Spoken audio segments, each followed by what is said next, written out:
2020 Democratic candidates are weighing in on the president's threat to impose tariffs on all goods from Mexico.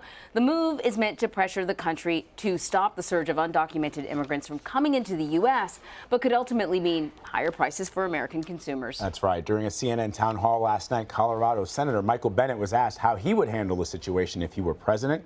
Here's what he had to say. Take a listen. President Bennet would work with the countries in our hemisphere to stop this refugee crisis. President Bennet would stop behaving as though the United States is a weak country and can't handle a refugee crisis on our border. President Bennet would not erect tariffs that are just another tax on American workers and American farmers and ranchers the last moment they need them. Commodity prices are already low in this country. People in the Midwest are getting hammered with terrible rains, and in my state, hammered with terrible drought. And President Trump has made matters worse for them already, and he's going to make it even worse now. Okay.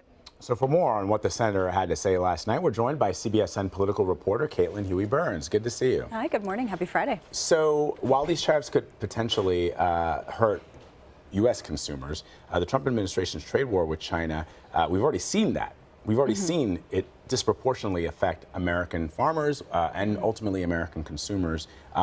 So what's the strategy here with Bennet? Well, this is what we're trying to figure out, how Trump's own voters are perceiving all of his moves when it comes to trade, when it comes to tariffs. Now, what the president was proposing yesterday is separate and apart from what he is trying to do with the revision of NAFTA, this new trade agreement that he's trying to get through Congress.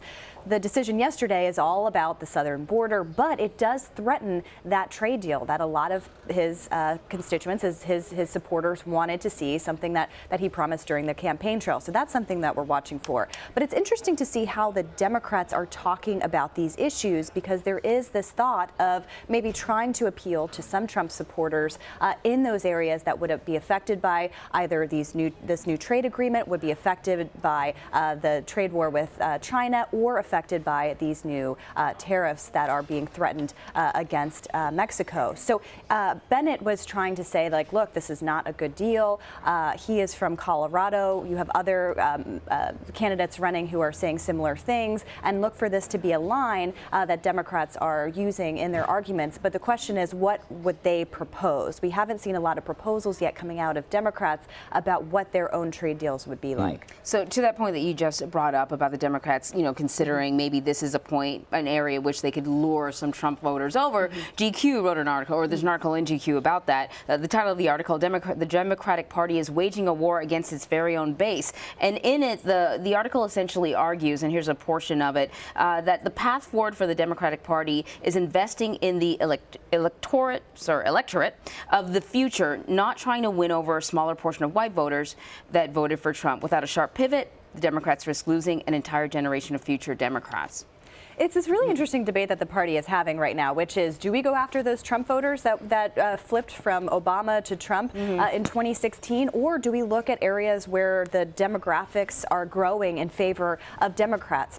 Places like Arizona, even Texas as an example, and Florida, of course. So this is a debate in the party, and a lot of people in the party are arguing that they can do both at the same time. But it's interesting to see kind of where the candidates are campaigning and how they are seeing this play out. So a good place to look at this dynamic is a place like Michigan, where the president won. Democrats had won it traditionally, but where they're campaigning. Are they campaigning in places like Detroit, trying to turn up the African American vote that didn't show up in 2016 at the numbers that Hillary Clinton needed, or are they looking at areas that had that switch from Obama to Trump? And so that's what I'm keeping an eye on, is not only where they're campaigning in the states, but where in the states they're campaigning. And I think that gives us an idea of where they're going here. The other thing to consider too is that Trump has a very loyal base, even when we're talking about things like these trade wars and these threats to his own base of support. You are hearing from a lot of people that they are dissatisfied with those decisions, but not yet willing to break from Trump, that this is something that he promised on the campaign trail and in the long run could be beneficial. That's also something to keep an eye on over the course of this campaign, whether those supporters break off if they're starting to see the real effects economically of these trade deals. That's a great point. I mean, how many times have we here at CBS News done stories on the farmers, and they've expressed the dire conditions, the pressure that they're under, But they still support him and are still hopeful that, in the end, he will sort of pull things off. And they sort of agree with the premise, particularly when it comes to China. They do feel like they're being unfairly treated by China. And so they want a government, an administration that will do something to protect them. But the issue that I see with that strategy and the Democrats' attempt to sway some of those voters is what this article actually posits, which is a really fascinating thesis. They say that they are still thinking about the model in terms of,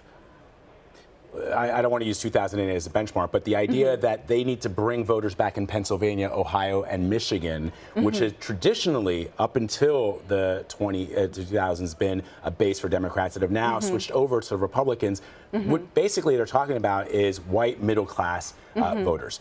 Right. And what the article says is they should be going into Texas for African-American voters. They should be looking at younger people who are not your traditional blue-collar or middle-class Americans, generally what the article says, meaning white, that they should look to expand the base. A lot of people think that Democrats are all about people of color and LGBTQ people, but they're not, according to the strategy that's being implemented now. Right, and if you look at someone like Joe Biden, who is already kind of waging a general election campaign against Donald Trump, making the pitch that he can get back a lot of those voters in Pennsylvania and elsewhere. But also, the candidates are campaigning in places like Houston, Texas, which is a really good illustration of cities in traditionally red states that are growing in favor of Democrats. Now, maybe not this election, but this is something where Democrats are trying to invest in these states and grow their base of support, not only at the federal level, but also cultivating candidates, providing a deeper bench,